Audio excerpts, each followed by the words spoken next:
So here is how you can turn off the quick share on your Samsung phone. If you're new here on Foxtecc, subscribe and we can get into it. So first of all, if you don't want to receive anything over quick share, just swipe down to access your control center, swipe up again, and you can see the toggles in here. So in my case, I have the quick share toggled on and selected, so I have to uncheck it. It's going to actually get in here, and what I can do is basically make sure that it is not like enabled. So I can go to the settings in here, and now I'm gonna show the not available devices or who can share it with you, and I can click on a no one, right?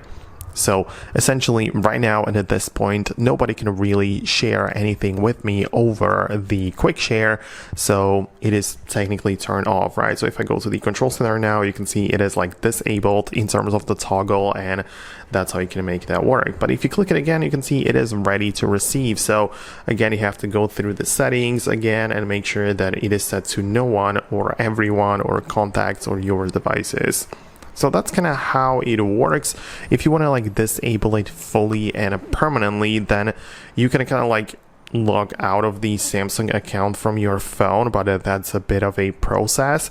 So, you know, just setting this to no one is basically disabling the feature altogether. And you can also not show available devices when you share, right? So if you don't even want to see it when you are sharing some stuff like photos from this phone, and if you don't want to get the pop-up for a quick share, then, you know, you can also disable it in here and it's not going to stand in the way. So I hope it helps. Let me know your thoughts and opinions about it below. Subscribe for more, and I'll see you later in the future videos.